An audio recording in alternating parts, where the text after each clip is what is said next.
Listo, buenas tardes. El tema que tenemos que ver ahora es óptica. Bueno, lo que hemos visto hasta ahora son las ondas, pero específicamente las ondas de tipo mecánico. Esta era una configuración de onda y hemos visto el sonido, ¿no es cierto? El sonido es una onda de tipo mecánico. ¿Por qué es una onda mecánica?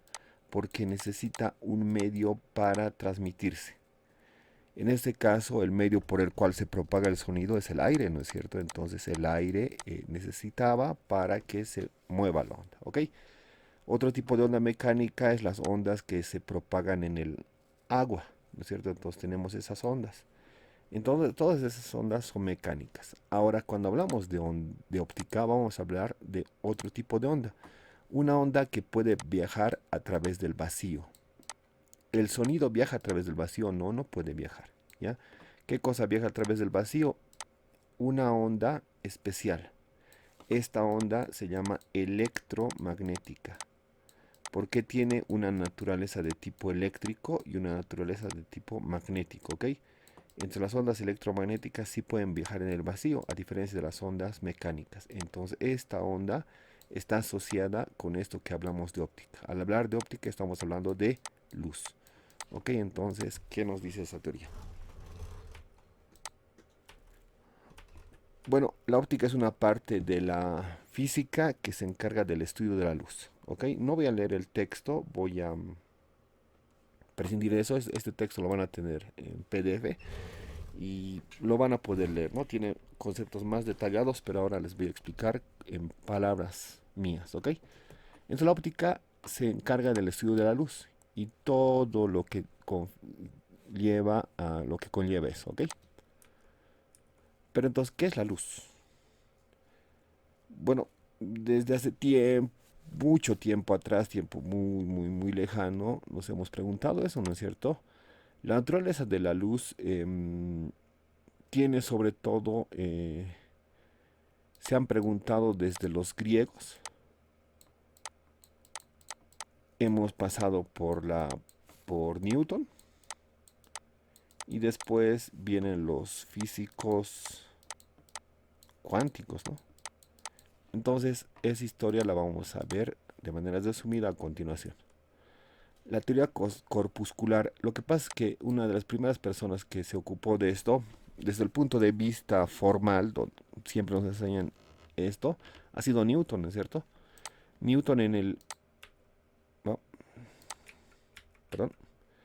¿Qué decía que era la luz Newton?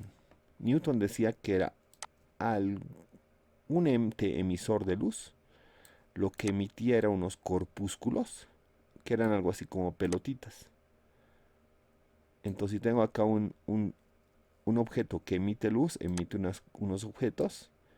Esos objetos chocan contra una superficie reflectante y rebota y llega a tus ojitos, ¿no? Entonces, por eso es que vemos, ¿ok? Por eso es que vemos. Entonces, esa era la teoría de Newton. Decía que hay unos corpúsculos que rebotan y que se mueven. Y por eso es que hay luz y por eso es que vemos, ¿ok? Pero esa teoría ha sido desechada, ¿no es cierto? Pero en Newton. Ha habido una nueva teoría. Decía que la luz son ondas. Son ondas de tipo mecánico, ¿ya? Acá nos dicen Christian Huygens y después Thomas Jung.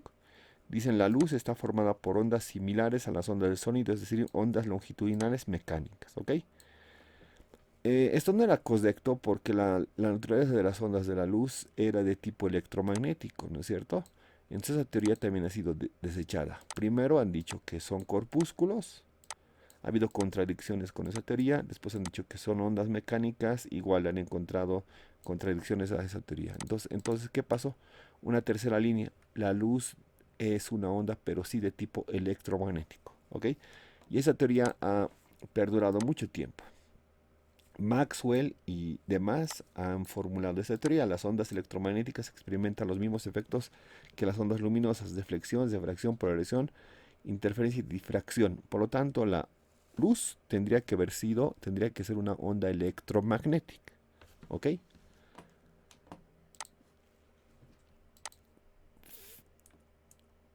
Ahora hay una nueva teoría, ¿no es cierto?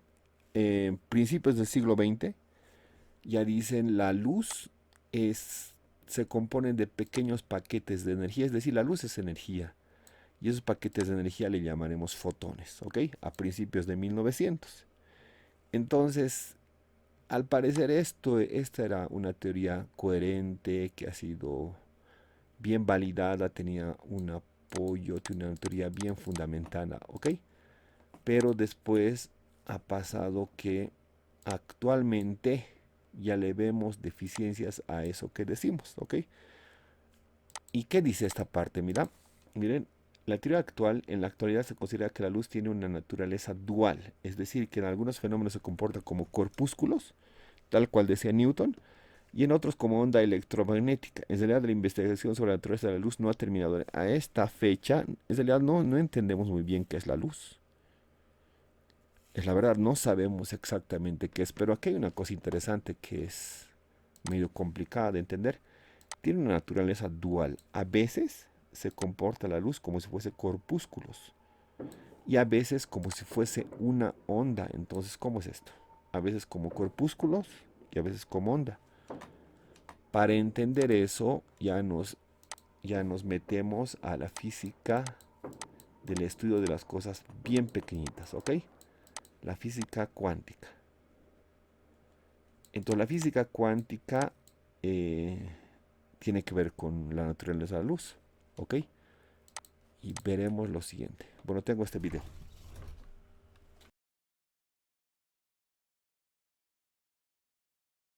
Listo, entonces yo le voy a pegar esta parte al video, ya, o si no voy a hacer una síntesis, voy a cortar para unirlo a la alianza de YouTube, ya.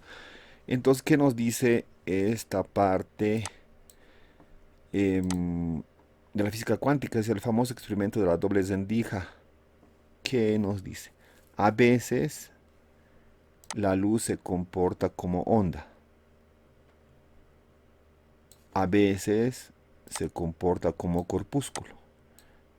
Entonces eso se reflejaba en la pantalla donde dibujabas una, un comportamiento como onda o un comportamiento como unas pelotitas, ¿no es cierto? Entonces mucho influía si vemos, hay un observador que mire este experimento, cuando mira se comporta de una manera y cuando no hay nadie que lo mire se comporta de otra manera. Bueno, entonces ese es uno de los grandes misterios de la física cuántica, ¿no es cierto? Entonces, el famoso experimento de la doble rendija. Hay experimentos mucho más interesantes que nos hablan de física cuántica. En algún momento podemos hablar de eso también ya. Pero es por eso es que la luz tiene en este momento una naturaleza dual. A veces funciona como onda para ciertos comportamientos y a veces funciona como algunos objetos, ¿ok? Entonces, la luz tiene ciertas propiedades. La primera propiedad es la reflexión de la luz. Cuando tienes un objeto bien pulido, como un espejo o como un espejo de agua como tenemos acá, y sobre este incide una imagen, es decir, la luz, este rebota. Cuando la superficie es bien pulida, acá podemos observar que estos rayos de luz rebotan así de manera uniforme, de manera simétrica. Este tipo de comportamiento hace que acá se reflejen la imagen sin ninguna distorsión, tal cual un espejo, ¿ok? Si por ejemplo esta imagen fuese proyectada sobre una superficie rugosa y que no fuese no fuese tan pulida, entonces la imagen sería así medio borrosa, medio distorsionada, ¿no es cierto? Entonces esa es una de las la primera propiedad que estudiaremos de la luz, la reflexión de la luz, ¿ok? La velocidad de la luz. La luz viaja a 300.000 kilómetros por segundo. Generalmente a esta se hace referencia, ¿ok?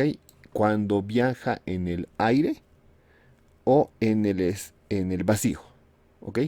Exactamente es esta la velocidad 299.792, etcétera, pero las redondeamos a 300 millones metros por segundo. Cada un segundo, ¿cuántos metros se movió la luz? 300 millones. ¿Ok? Pero más fácil es darse cuenta 300.000 kilómetros cada un segundo. ¿Ok? Así es la velocidad de la luz en el vacío. Hay un fenómeno que todos alguna vez seguramente hemos visto y consiste en lo siguiente. Cuando tú colocas agua en un vasito y colocas un bolígrafo o un lapicito, este lapicito se quiebra, ¿no ve? Se quiebra. Ese fenómeno lo conocemos como difracción. ¿Qué es lo que está pasando? Lo que está pasando es que la luz, cuando viaja por un medio distinto que el aire, su velocidad es más pequeña. Para simplificar las cosas, digamos que la velocidad de la luz en el aire que sea 300, ¿ya? No le diremos 300.000 para que sea un numerito más facilito. 300. Porque la luz viaja en el aire a 300.000 kilómetros por segundo. En el agua viajará 300 porque también puede moverse por el agua la luz, ¿no es cierto?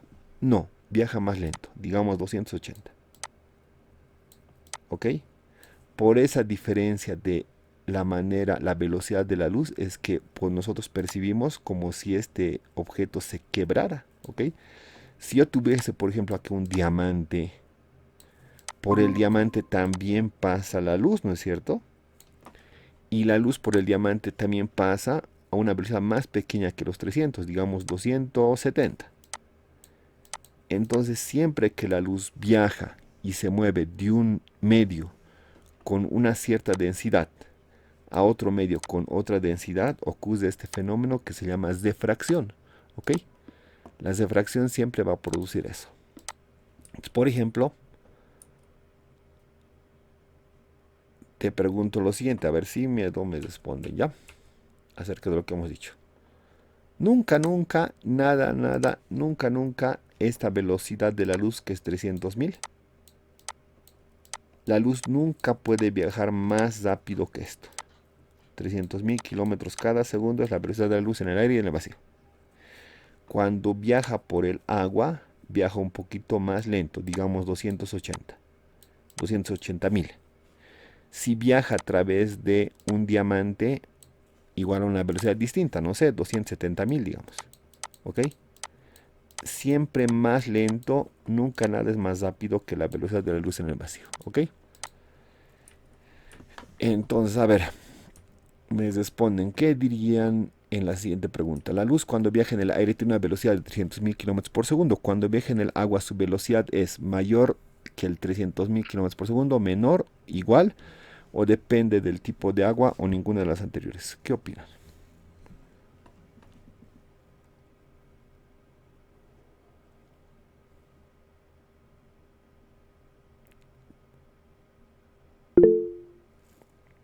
Habla nomás, Agar, ¿qué dices? No sé si estoy bien, pero nos había informado de que podría 300.000. Entonces yo puedo decir que sería la opción C, pero no estoy segura porque llego a tener una lógica que puede ser igual, pero si se está tratando del agua, puede haber que haya, como usted dijo, refracción. No sé si me estoy yendo muy lejos de la pregunta a la respuesta, pero también igual puede ser eso. Tampoco no sé cómo explicarme, pero yo pienso que podría ser la opción C.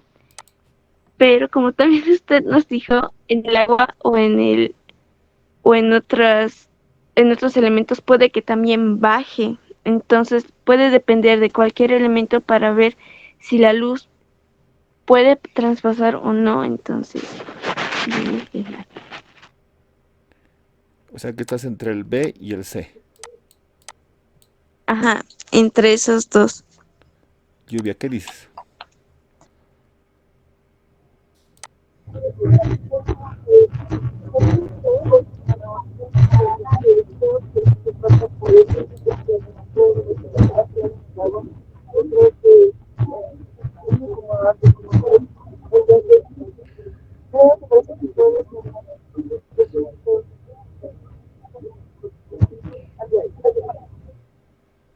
Ah, ya, había interferencia. Algo te he escuchado, creo que me has dicho el B.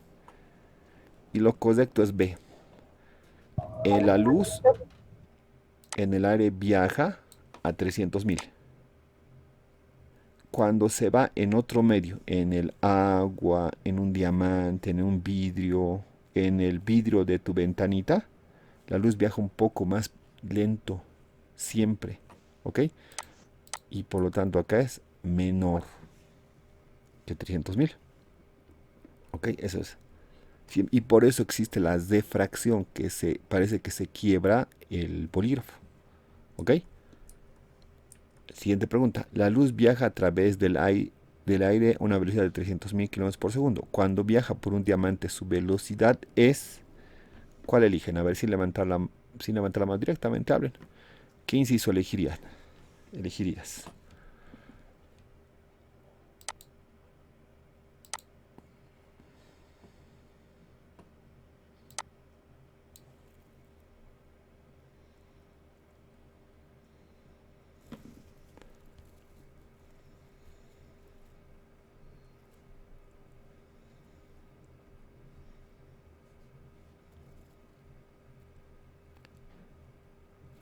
Sin miedo. Por supuesto. ¿Qué dices?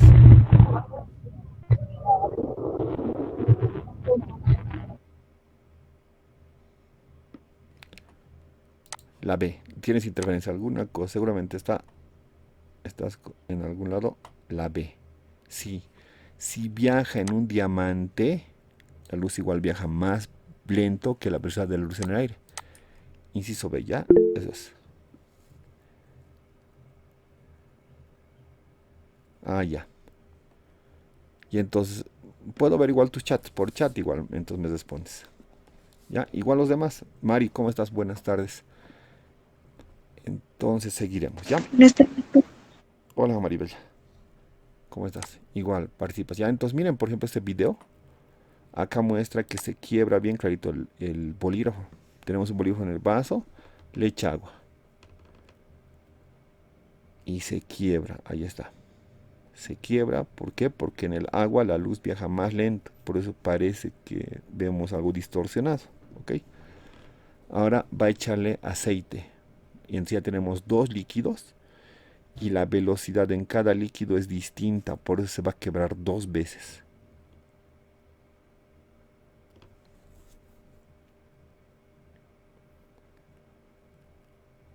Entonces ahorita se quiebra una y se quiebra dos veces. ¿Ok? Y ahora le echa algo. Esto, ¿qué será? Debe ser vinagre, alguna cosa así. Líquidos no miscibles no se pueden mezclar. Y entonces ya el bolígrafo aquí ya no se nota mucho, ¿no? Pero ya se quiebra tres veces. ¿Ok? Entonces así. ¿Por qué? Por el fenómeno de la diffracción. Ahora, la diffracción es bien utilizado para varios fenómenos. ¿Ok? Uno de los fenómenos, uno de los primeros experimentos que hemos hecho de las diffracción. Ahora parece que esto lo hemos conocido así, pero este experimento había sido ya formulado por los árabes un poquito más antes que cuando lo hizo Newton. ¿Se acuerdan de este experimento famoso de Newton? ¿Cómo es el experimento de Newton? Un cuarto oscuro. Este es un cuarto oscuro. Hagas un prisma. ¿Qué cosa es un prisma? Un pedazo de vidrio, ¿ok? De una forma especial. Y acá en el cuarto oscuro, súper oscuro, le hace un agujerito. De tal manera que la luz del sol penetre y pasa por el vidrio. Al pasar por el vidrio, esto se refracta, se quiebra ese haz de luz.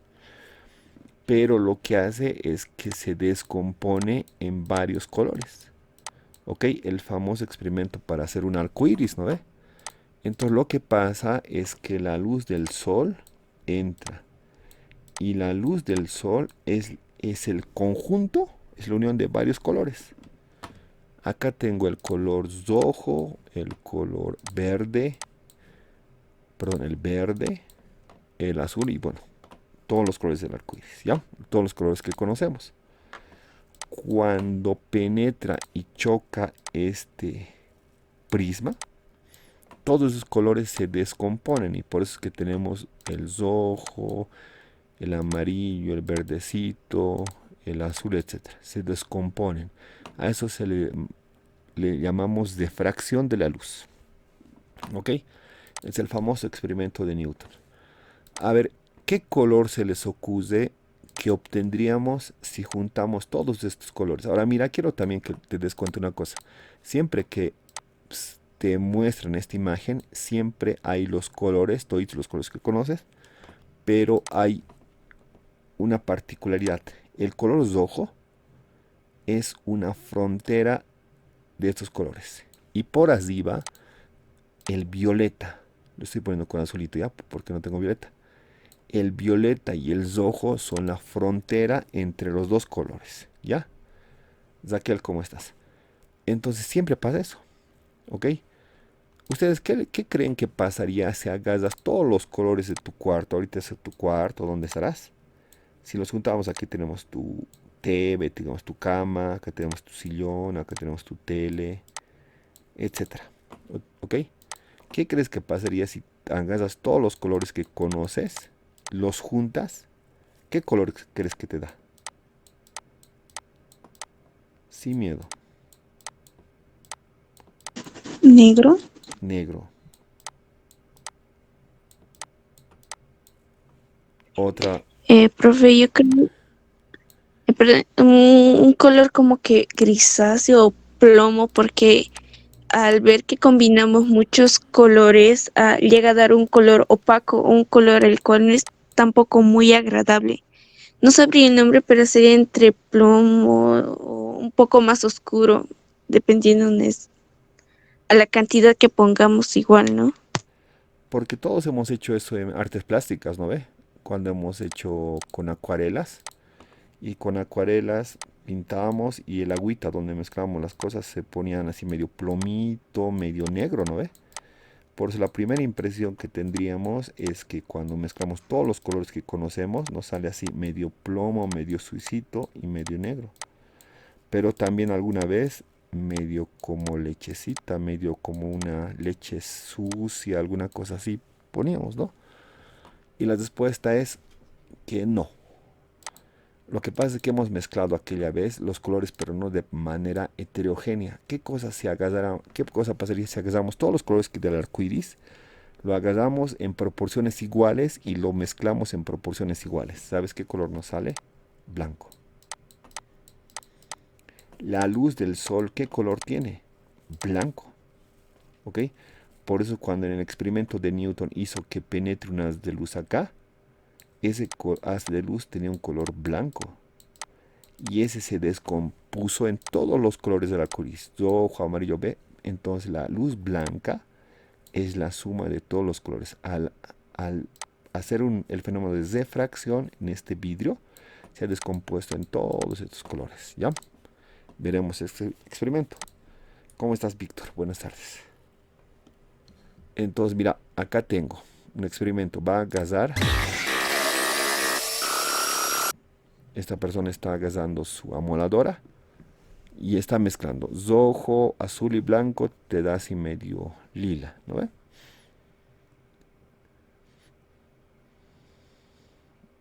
Y ahora agarra otro disco rojo y amarillo, naranjado.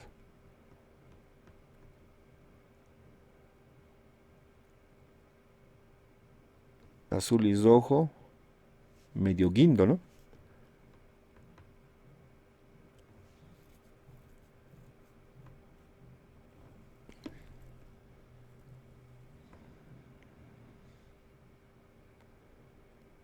Es el importante, mira, todos los colores y te da blanco. Otra vez, ¿ya? Allá, desde ahí. Fíjate, ahí está todos los colores. Todos los colores, blanco, verde, etcétera. Y los va a hacer girar su amolador. Blanco.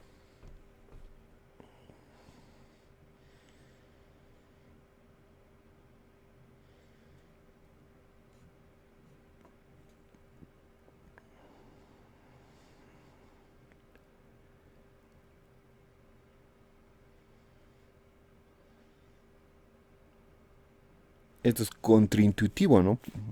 Ni idea, ¿no? Nadie es así, podría intuir eso, pero ahí está demostrado.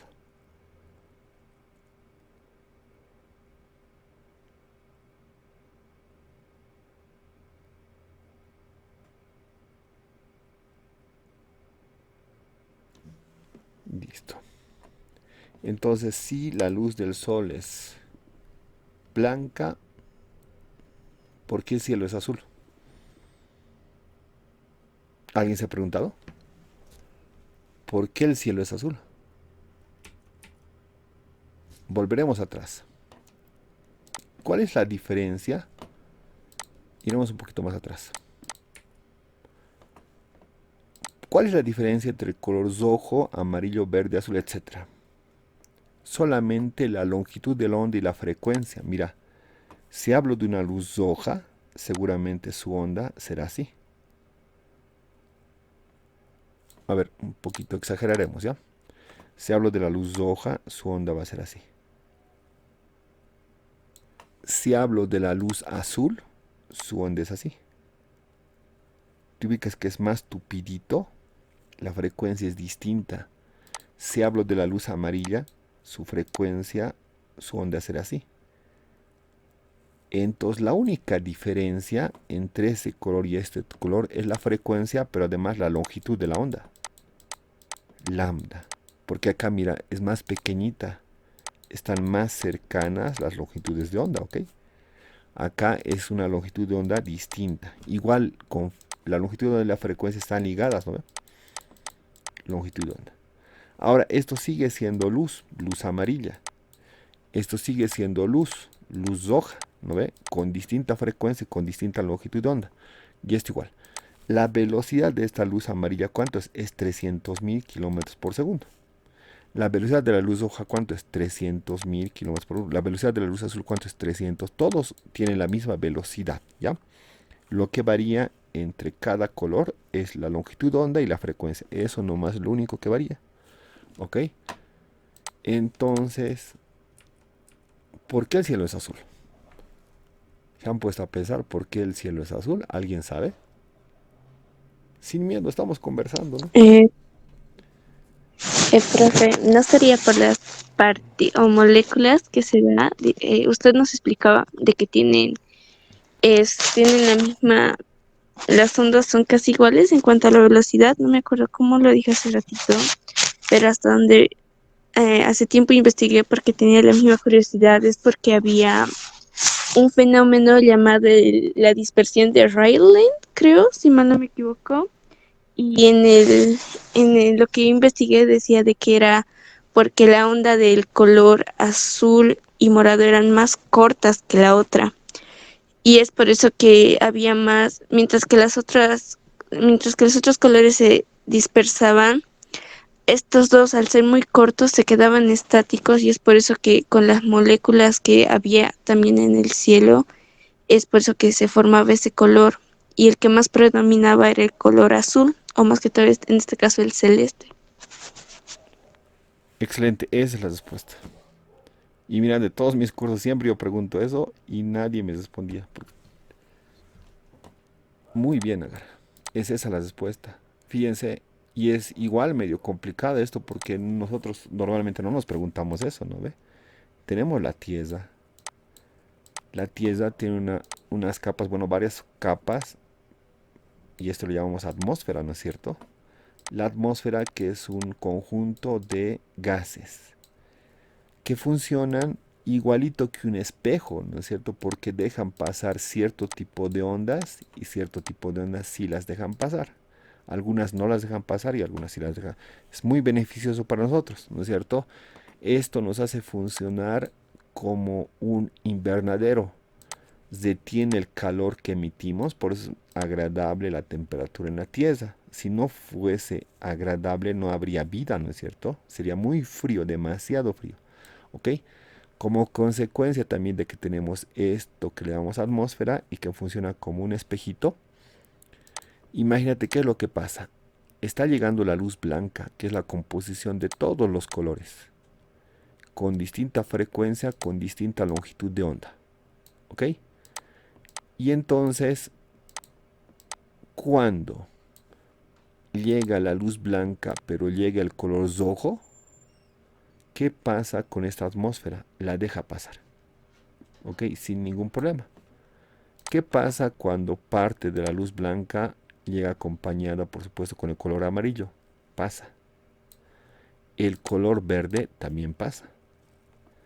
¿Cuál es el color que por su longitud de onda y por su frecuencia le resulta difícil de pasar y más bien este espejito que tenemos acá le haces rebotar? El azul. Y viene otro color azul por acá, igual le complica y los rebota. Por eso es que tenemos el cielo azul. Por eso es. Muchas veces me dicen, ese es reflejo del mar. No, no, no. No. El mar también, los lagos, por este fenómeno es que vemos ese color, ¿ok? El fenómeno de la refracción es que hace que veamos el cielo azul. Pero no todo el día es azul, ¿no es cierto? ¿Qué pasa en la tarde? En la tarde los rayos de luz inciden en un ángulo distinto. En la tarde, ¿cuál se bota? El rojo y el naranjado, porque te ubicas que en la tarde el cielo es rojito y anaranjado, por eso es que no todo el día es azul, en las tardes varían. Igual en el amanecer, ¿no es cierto? Porque el ángulo que incida el sol sobre la tierra es distinto. Por eso entre azul, rojo, naranjado, entre esos colores varía el color. Y acá tengo la imagen así, la luz blanca es la composición de todos estos colores y cuando penetran esos colores, tal cual decía Agar, los que rebotan en esta atmósfera son el azul y el violeta. Y eso es. Y ahora, ¿por qué vemos una manzana roja? Por la misma razón. La manzana, y es medio complicado preguntarse, ¿será roja? Pero otra cosa es que yo la veo roja, ¿no ve? ¿Por qué la manzana es roja? Si yo tengo el color rojo, el color amarillo, el color verde y el color azul, y acá tengo mi manzanita con blanco nada más. Ahí tengo mi manzanita. El color amarillo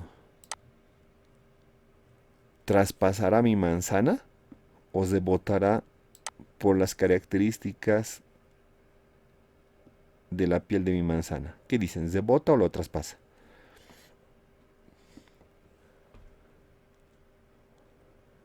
Lo traspasa.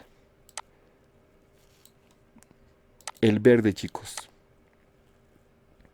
¿Se bota o lo traspasa? Sin levantar la mano, hablen nomás. ¿Lo traspasa? Sí, lo traspasa. El azul.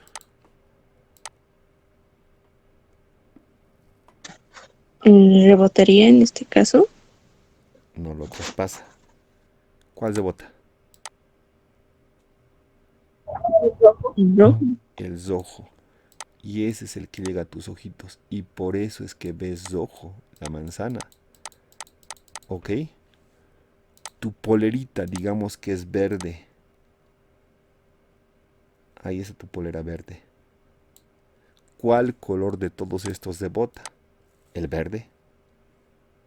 Y el verde llega a tu ojo y por eso ves tu polerita roja. ¿Qué pasa cuando llega un amarillo a tu polerita? Lo pasa. ¿Qué pasa cuando viene un azul? Lo pasa. ¿Cuál se bota? El verde. Mira, aquí está. Ahí tengo un texto, ¿lo lees? ¿Cuál se bota? El rojo. Los demás traspasan, traspasan, traspasan, no tienen efecto. ¿Ok? Eso es.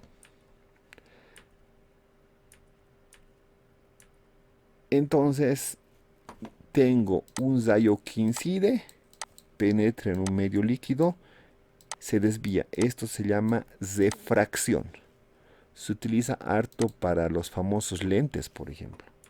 Y tiene un estudio bien interesante con respecto a eso, ¿ya? Bueno, este texto lo van a leer, ¿ya? Ahora, hay un parámetro que se llama el índice de refracción. El índice de refracción se calcula para cualquier medio, por ejemplo el agua. por el cual pasan la luz. Por ejemplo, para el agua hay un índice de fracción que le vamos a llamar N del agua, medio es el agua, ¿ya? Por ejemplo, va a haber otro para el diamante. ¿Por qué? Porque la luz también puede pasar por el diamante. Entonces también va a tener un N, ¿ya? Un índice de fracción. Otro, por ejemplo, el vidrio de tu ventanita. Por ahí pasa. Entonces este igual tendría que tener un índice de fracción N, ¿ya? Y cualquier medio por el cual viaja la luz tiene su índice de fracción N, ¿ok? Entonces, Sn, ¿qué cosa es? Es una división. Para calcular el N, lo calculamos. Velocidad de la luz en el vacío o en el aire sobre la velocidad de la luz en el medio. Siempre que veas C, se refiere a la velocidad de la luz en el vacío, 300.000 kilómetros por segundo. Por ejemplo, en esta famosa fórmula, E es igual a mc al cuadrado. ¿Qué significa E? Energía. ¿Qué cosa significa m? Masa. Y c es la velocidad de la luz en el vacío. Por lo tanto, nuestra formulita dice, para calcular el n, agarra la velocidad de la luz en el vacío, 300.000 kilómetros sobre segundo, dividido entre la velocidad de la luz en el medio. Si esto es agua, tienes que calcular la velocidad de la luz en el agua y con eso calculas el n, ¿ya? Por ejemplo, yo sé que la velocidad de la luz en el agua es 225.000 kilómetros por segundo. Por lo tanto, el n para el agua va a ser igual a 300.000 kilómetros sobre segundo. Siempre la velocidad de la luz en el vacío arriba. Y abajo, 225.000 kilómetros sobre segundo. Bueno, de acá se va kilómetros por segundo. N es adimensional, por si acaso no tiene dimensión. N, 300.000 sobre 225.000, ¿cuánto te sale? 4 tercios. Entonces el índice de fracción para el agua te sale 4 tercios, ¿ok? Y así puedes calcular índices de fracción para cualquier elemento, ¿ok? El índice de fracción para el vacío es que la velocidad de la luz en el vacío igual a 300.000, ¿no ves? Sería 300.000 sobre 300.000, sale igual a 1.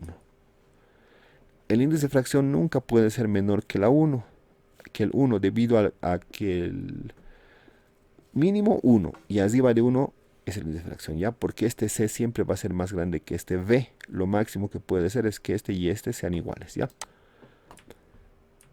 Las leyes de las de fracción. Ley de Snell. Eso lo vamos a ver con problemitas, ¿ya? Ahora te lo dejo ahí planteado y te la dejo la ecuación, pero es medio complicado meterse con esto así de manera teórica, nomás mejor directamente hacer problemitas.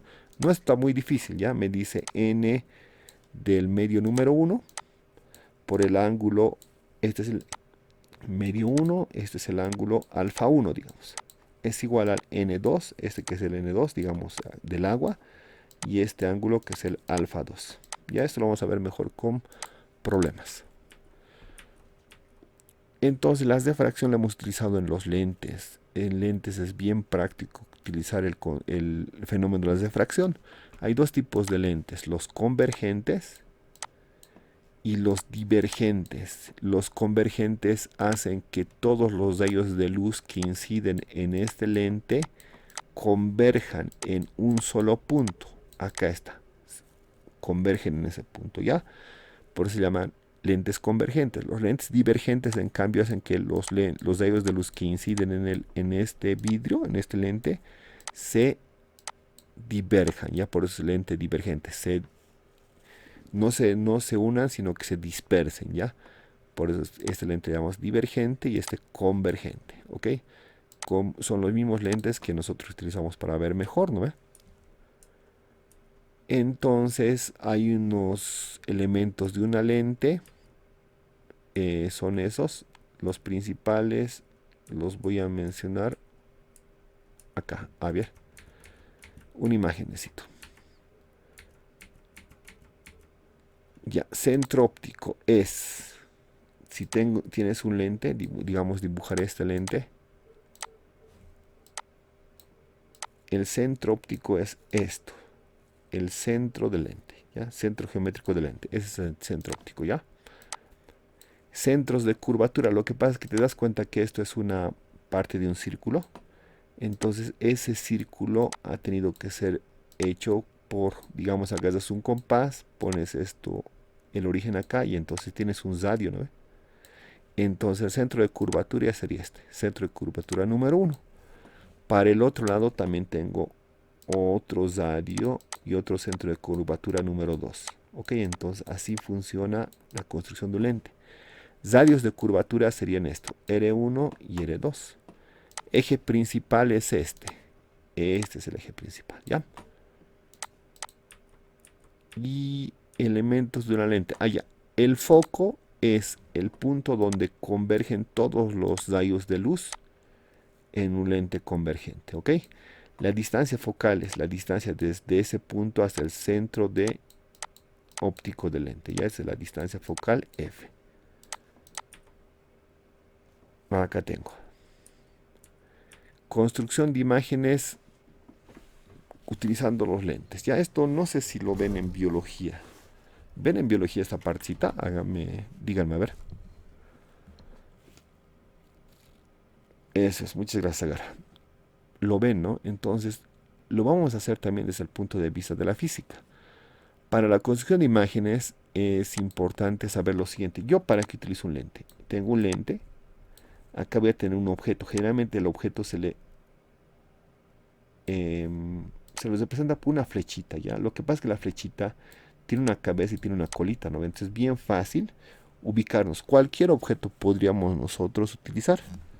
Entonces esto es el que le llamamos objeto. Al utilizar una lente, nosotros vamos a generar una imagen, ¿ok? Entonces la idea es cómo puedo fabricar esta imagen utilizando las leyes de la física con respecto a la óptica, ¿ok? Y es lo siguiente. Tenemos tres principios. Hacemos un rayo de luz paralelo al eje principal y luego lo atravesamos por el lente y sí o sí se refracta en la lente y pasa por el foco principal. Primera ley. Segunda ley, trazamos un rayo luminoso que pasa por el centro óptico y cuando pasa un rayo luminoso por el centro óptico no se desvía. Tercera ley, trazamos un rayo luminoso dirigido hacia el foco no principal, hacia el segundo foco, y luego de atravesar la lente y refractarse se propaga paralelo al eje principal. Entonces, generalmente basta con estas dos primeras reglas, la tercera casi no se utiliza, salvo casos muy especiales. Mira. Yo quiero construir esta imagen. Esta o a veces nos confundimos, pensamos que es algo, no, esto lo voy a borrar, ya, no hay nada de esas O, lo único que se indica que es el objeto, ya, nos indica que ese es el objeto, pero lo vamos a borrar, para que no se confunda. Entonces mi objeto es la flechita, yo tengo una lente convergente, ¿cuál sería la primera regla? Primero voy a elegir un punto que pertenece a mi objeto, voy a elegir su cabecita, un puntito. Después punto por punto vamos dibujando al otro lado y vamos a ver cómo se forma el objeto. Primero elijo este punto, después trazo un rayo de luz paralelo al eje principal. Este es el eje principal, ya el horizontal. Entonces un rayo de luz paralelo al eje horizontal. Cuando choca, llega a la lente, se diverge, se refracta. En el medio, refractalo, ¿ya? Y como te he dicho siempre, sí o sí, ese rayo de luz tiene que pasar por el foco. Ahí está. Es el primer rayo de luz. Segundo rayo de luz. Es que este puntito, el ojito, quiero ver cómo se presenta al otro lado, ¿no? Entonces tengo que elegir un rayo de luz que igual pase por el foquito rojo, por el punto rojo. En este caso, un rayo de luz así medio inclinado, que pase por el punto rojo, que pase por el centro óptico, el medio, y en este caso no se refracta, pasa directo. Y acá se chocan, ¿te das cuenta? Entonces ese punto rojito está acá. Esas dos líneas se han chocado y han generado un puntito rojo y es este mismo. Si vamos marcando punto por punto, podemos dibujar acá la flechita tal cual está allá. Pero es obvio que si esta es la cabecita de la de esta flechita, entonces mi imagen va a ser así, ¿no ve? Y ya está, así dibujé mi imagen, ¿ok? Y entonces tengo eso. Primer rayo de luz para el eje principal al medio de la lente se defracta y pasa por el foco. Segundo rayo de luz pasa directo por el sómtrico, no se desvía y acá tengo el puntito. Por lo tanto, mi imagen es esa. Esta imagen tengo una zona de virtual y una zona real. Esta imagen es real. Es el caso B de la formación de lentes. ¿No es cierto?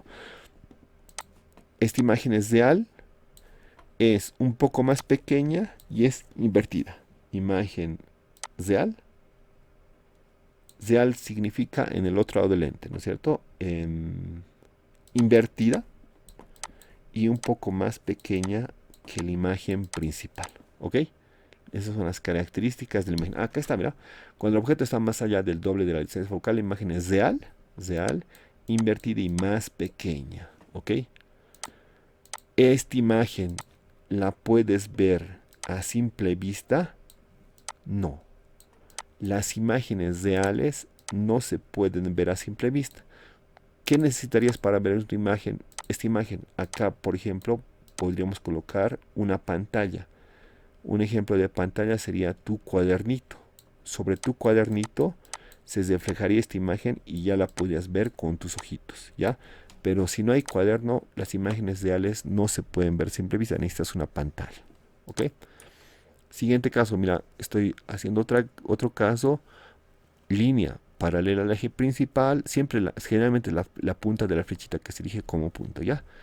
Al medio de la lente se quiebra esa lente, pasa por el foco y segunda línea, pasa por el objeto, centro óptico no se desvía y ahí tenemos otra imagen. Esta imagen es igual, real, invertida y más grande, ¿no? Entonces eso, caso D, cuando el objeto está a una distancia entre f y 2 veces la distancia focal, la imagen es real, es invertida y es de mayor tamaño y más lejos que 2f.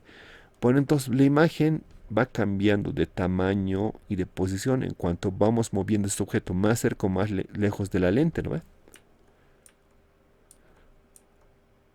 Y aquí tenemos los demás casos, caso A, caso B, caso C, caso D, los famosos casos de formación de objetos en la lente, ¿no ve? Ahora hay un método analítico para obtener dónde se genera esa imagen, qué tamaño y la posición, ¿ya? Entonces tenemos estas fórmulas te las presento acá, pero lo vamos a resolver con problemitas, ¿ya? De manera más específica, de momento solamente te las presento. ¿Cómo es que vemos? Vemos tal cual son las lentes, ¿no ve? Acá tenemos una lente convergente que es tu ojito. Te ubicas que dentro de tu ojo es oscuro, entonces estamos replicando el experimento de Newton. Acá tenemos esta lente, la luz entra así. Y dentro de tu ojito se forma la imagen, pero patas arriba, cabeza abajo. Cuando ves vos a tus compañeros, a alguien con sus ojitos, la formación de la imagen dentro de tus ojos es patas arriba, siempre, siempre. Y en esta parte se forma. Y en esa parte tengo el nervio óptico, ¿no ve? Y ese nervio llega hasta dónde? Hasta tu cerebrito. Y en tu cerebrito lo que hace es que tu cerebro le da vuelta a esa imagen. Por eso tu ojo ve patas arriba. Pero tu cerebro lo compone esa imagen y le pone derecha. Por eso es que siempre decimos la realidad es la construcción de tu cerebro. Porque tu cerebro está interpretando esa realidad y le volvió correctamente, ¿ok? Este experimento lo podríamos hacer de repente, pero necesitaríamos un cuarto oscuro, ¿no ve? Quiero que volvamos acá. Allá, aunque no acá, acá mismo, mira. Este caso, ¿quién se recuerda? ¿Es una imagen real o virtual? ¿Qué ha pasado? Mira. El objeto lo dibujé, lo coloqué bien cerquita de la lente. Primer rayo paralelo a la lente. Cuando choca la mitad de la lente, se refracta, se desvía y pasa por el foco, ¿no? Así. Segunda línea.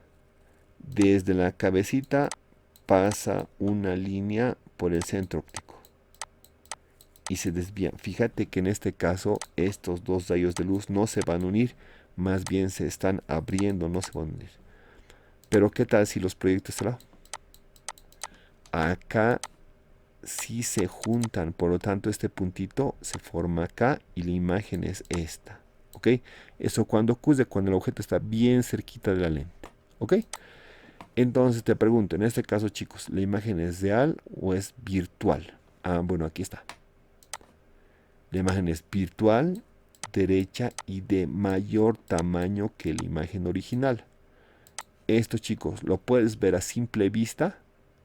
¿Sí o no? ¿Qué opinan? Sin levantar la mano, audios.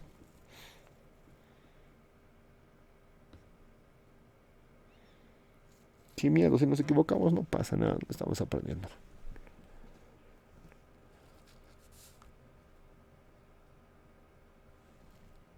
Profe, tal vez se pueda ver porque está, parece que es mayor, de mayor tamaño que el objeto. Exactos, aquí podemos ver. Cuando la imagen es virtual, se puede ver a simple vista. Si la imagen es real, necesitamos una pantalla. Pero acá no necesitamos una pantalla, lo podemos ver a simple vista. Ejemplo, todos hemos hecho esto. ¿Qué cosa es esto? La famosa lupa. ¿Dónde está tu ojito? Acá. Te ubicas que coloco la lupa acá para que se vea grande. ¿Qué tengo que hacer? Tengo que acercarlo al objeto, ¿no ve? Ahora, tu ojito, cuando utilizas la lupa, ¿qué crees que miras? ¿La imagen o el objeto cuando utilizas la lupa? ¿Qué opinan?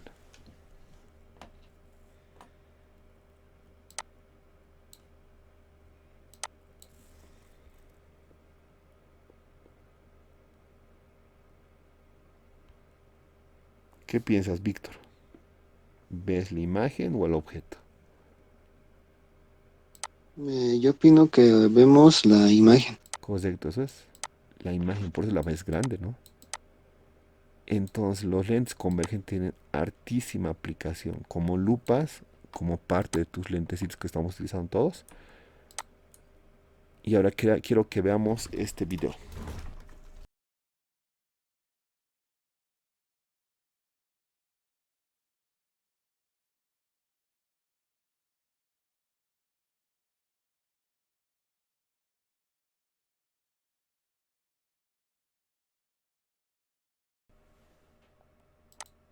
Listo, entonces las ondas de la luz son una parte del espectro electromagnético. Ya cuando hablamos de ondas electromagnéticas, la luz es solamente una partecita. Mira, es esto. Las ondas electromagnéticas se componen de varios tipos de ondas. Por ejemplo, acá están las ondas de radio, el microondas, la luz infrarroja, la luz ultravioleta, los rayos X y los rayos gamma, que sí existen, no los famosos. Entonces, ¿cuál es la diferencia entre la luz que nosotros vemos? Esto es lo que nosotros vemos. Dentro de todo esto que se llama espectro electromagnético, nosotros solamente podemos ver una pequeña partecita, esta partecita que le llamamos luz visible. Por ejemplo, rayos X podemos ver, no podemos ver. Rayos gamma podemos ver, no podemos ver. Luz infrarroja podemos ver, no. Microondas no. Y rayos, ondas radio no podemos ver. Pero toditas esas son ondas electromagnéticas. Toditas tienen una característica. Todos viajan a la velocidad de la luz. ¿A qué velocidad viajan las ondas de rayo? 300.000 kilómetros por segundo. ¿A qué velocidad viajan las rayos X? 300.000 kilómetros por segundo. ¿A qué velocidad viajan las ondas de rayos ultravioleta, 300.000 kilómetros por segundo, ¿ya? Toditas viajan a la velocidad de la luz. ¿Cuál es la única diferencia entre las ondas de radio y las ondas de microondas? La longitud de onda o la frecuencia. Por ejemplo, las ondas que están más para acá, su longitud, su frecuencia es así, mira. Bien tupidita, alta frecuencia. Las ondas que están a este lado, su longitud de onda no son tan tupidas, una frecuencia más pequeña, ¿ok? La longitud de onda, la longitud de onda acá es pequeña y la frecuencia es grande. Aquí la longitud de onda es grande y la frecuencia es pequeña, ¿ok? Pero la velocidad acá y la velocidad acá con la cual se manejan estas ondas son las mismas, es la velocidad de la luz, ¿ya? Una cosa interesante es cómo han descubierto que existe estas ondas electromagnéticas que le llamamos infrarrojo. En algún momento un investigador dijo, a ver, voy a replicar el experimento de Newton. Haré el prisma, el famoso prisma, que entre un rayo de luz y que los rayos de luz se fracten, se dispersen en mi laboratorio. Y entonces ha dicho, yo agarraré un termómetro y veré qué temperatura tengo en el color rojo, qué temperatura tengo en el color amarillo, en el color verde, así. Pero tenía varios termómetros y uno le sobró y lo dejó aquícitos, ¿ya? Y entonces dijo, volveré mañana. Vuelve mañana y la temperatura acá, digamos que me sale 10. Acá 10, algo. Acá 10, algo. Acá 10, entonces no había mucha diferencia en cuanto a las temperaturas que tenía cada color. Pero el termómetro que lo dejó acá olvidado, ¿cuál era su temperatura? 80. Entonces ha dicho, ¿qué está pasando acá? Acá hay algo que seguramente yo no lo puedo ver. Y entonces a partir de ese momento ya ha empezado el estudio de algo que no podíamos ver, que era una onda. Y como estaba al ladito del color rojo y por debajo, ¿qué le llamó? Infrarrojo. Esto actualmente, ¿dónde tenemos la aplicación de los infrarrojos? En todos los controles que tenemos. El control de tu tele está acá. Utiliza rayos infrarrojos. Cuando hay puertas automáticas, ¿no ves? Te estás acercando y automáticamente se abre la puerta. Están utilizando rayos de luz infrarrojos para controlar eso. ¿Ok? Ahora la investigación siguió y encontraron que arribita de esto, ¿cuál es el último color? ¿Te acuerdas que te dije, fíjate que las fronteras son rojo? Por un lado la frontera es rojo y por el otro la frontera es violeta, ¿no ves? Entonces las investigaciones siguieron y encontraron que aquí había algo que no podíamos ver, pero que sí existía. Esto que le llamaron ultravioleta, porque estaba encima del violeta. Y por eso ves, al lado de la luz visible están como fronteras ultravioleta e infrarrojo. ¿Ok? Y después estas ondas electromagnéticas tienen varias aplicaciones. Microondas. Esto da más calor que el infrarrojo. El infrarrojo es caliente, pero el microondas es más caliente. Ondas de radio. Y acá tenemos los rayos X, etc. ¿Ya? Tienes que darte cuenta que cuando tengo ondas electromagnéticas de alta frecuencia, estas son medio peligrosas, hay que tener mucho cuidado. ¿Ok? Estas ondas que son de baja frecuencia no son peligrosas. Microondas, ondas de radio e infrarrojo. ¿Ok? Son siempre y cuando se manejen con la técnica adecuada y con todos los equipos calibrados, ¿no? Por sobre todo el microondas hay que tener un poquito de cuidado, ¿ok? Pero en general no afecta, ¿ya? Pero esto sí es que tener mucho cuidado, ¿no? Con los rayos gamma, rayos X y ultravioleta. Pregunta, a ver, Mari. Mari, ¿tú podrías ver ondas de rayos gamma? ¿Qué piensas? ¿Sí o no? Creo que nuestro ojo no está capacitado para eso. Muy bien. Pero chicos, los animales, hay ciertos tipos de insectos, tipos de animales que pueden ver las ultravioleta, ¿no ve? Pero nuestros ojitos no. Nuestros ojitos solamente están diseñados para ver esta partecita. Lo otro existe, pero no podemos ver. Muy bien. Espectro de luz visible. Entonces, el rojo, el naranja y el amarillo, lo distinto es la longitud de onda y la frecuencia. Ahí te doy una idea de las longitudes de onda de cada color. ¿Ok?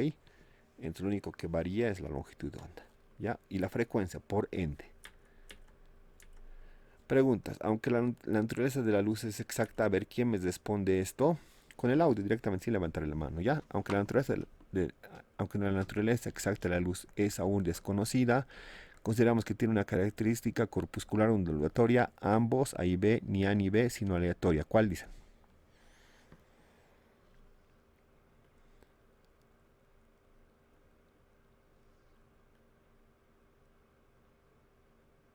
¿Cuál? Sin miedo.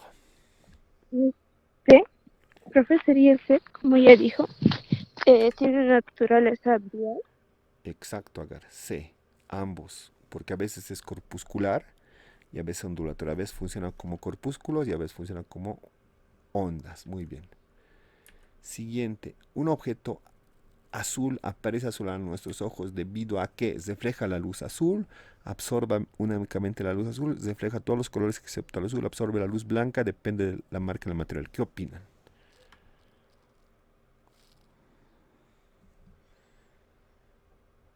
Profe, tal vez es el A que se refleja la luz azul. ¿Se refleja la luz azul? Sí, eso es. Es azul porque refleja como el espejito solamente la luz azul. Muy bien. Bueno, acá tengo unas lentes y veremos rápidamente el video. Pero acá solamente te indico cómo funcionan las lentes, lo que hemos visto. Se fractan y con foco, en esta partita lo muestra. Ahí está, el lente divergente, cómo diverge la luz. El lente divergente también tiene foco, pero el foco está al otro lado. ¿Ven? Los rayos de luz, que son láser, se divergen. Entonces el foco a este otro lado se coloca ya. Es un foquito virtual, ¿ok? ¿Qué pasa si agarra un lente convergente?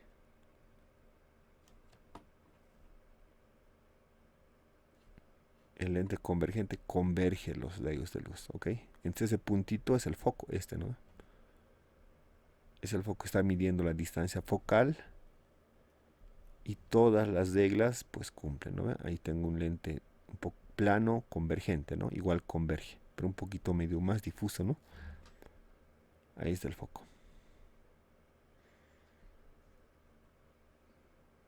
¿Y qué pasa si lo coloca al otro lado?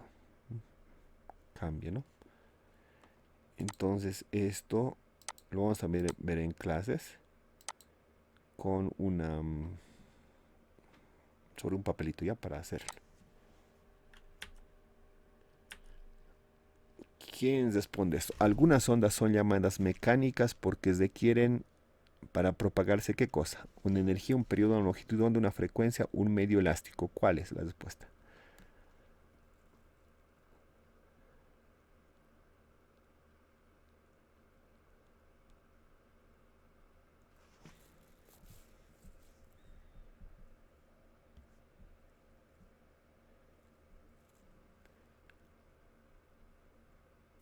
Onda mecánica.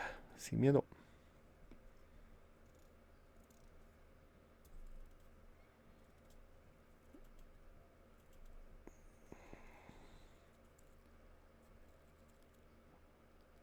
Profe, tal vez una frecuencia. Una frecuencia, no.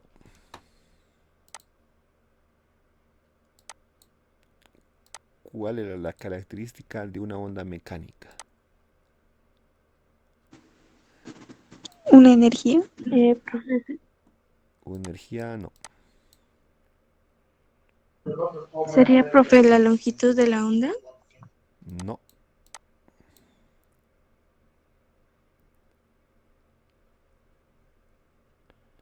Para que se llame onda mecánica necesita un medio elástico. Por ejemplo, la cuerda, ¿no ve? La anterior semana estábamos hablando de la cuerda o si no el aire. porque el sonido se transporta en el aire. Por ejemplo, el agua, ¿no ve?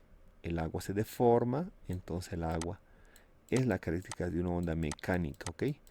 Ahora, la luz es un tipo de onda, decíamos al principio de la clase, que es electromagnética. La electromagnética sí podría viajar en el vacío, porque no necesita nada, ningún medio para transportarse, pero estas ondas mecánicas, todas estas que son mecánicas, necesitan un medio deformable para que se transmitan, ¿ya? Por ejemplo, el sonido es mecánica. ¿Por qué? Porque el sonido viaja a través del aire. Si no hay aire, no puede transmitirse el sonido, ¿ya? Por lo tanto, las ondas mecánicas se llaman mecánicas porque requieren un medio elástico para propagarse. Esa es la respuesta, ¿ya? Un objeto azul permanece a nuestros ojos azul debido a que, ya hemos hablado de esto, se refleja la luz azul. El ojo está capacitado para ver todos los siguientes colores del espectro de luz blanca, excepto ¿cuál? ¿Cuál dicen que no puede ver tus ojitos? El infrarrojo. Correcto, el infrarrojo no puedes ver. Pero los ojos sí ves, el azul ves, el violeta ves, pero el infrarrojo no puedes ver. Se sabe que las siguientes ondas viajan a la velocidad de la luz, excepto ¿cuál no viaja de esas a la velocidad de la luz?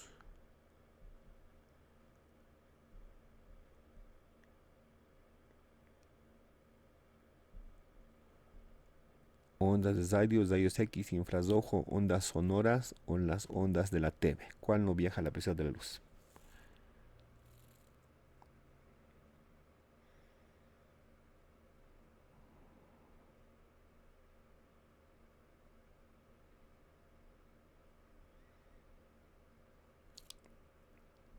A ver, ¿a quién le preguntamos? Mari, ¿qué dices? Ah, no, ¿quién quiere hablar?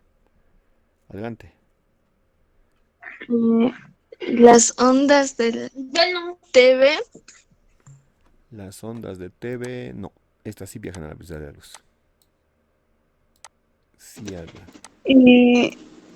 Los rayos infrarrojos. No.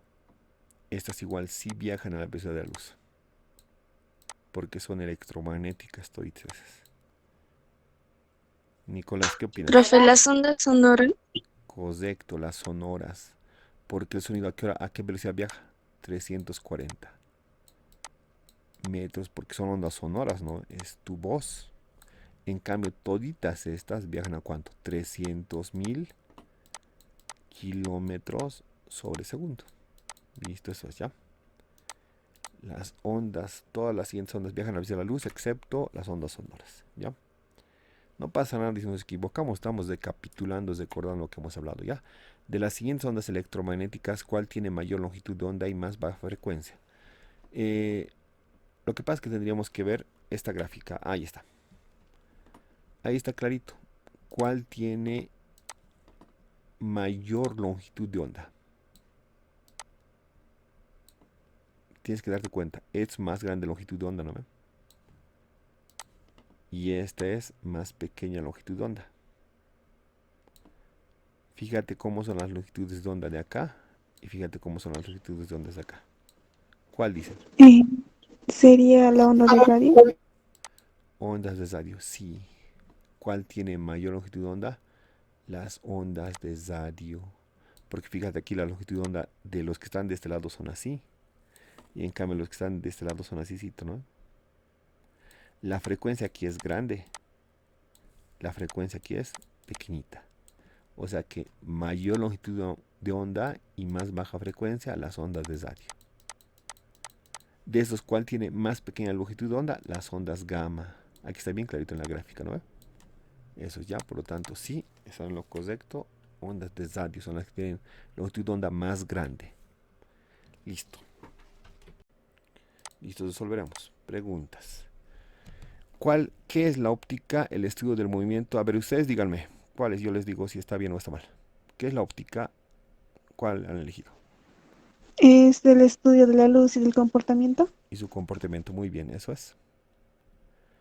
¿Cuál es la velocidad de la luz en el vacío? 3.000, 300.000 kilómetros por segundo. ¿Cuál? 300.000 kilómetros por segundo. Kilómetros por segundo. Muy bien. Inciso C, ¿no ve? Está muy bien. ¿Y qué fenómeno ocurre cuando un rayo de luz cambia de dirección al pasar de un medio a otro? ¿Qué se llama? Refracción. Refracción. Muy bien, refracción. ¿Cuál de los siguientes instrumentos utiliza lentes para formar imágenes ampliadas? Microscopio. Muy bien.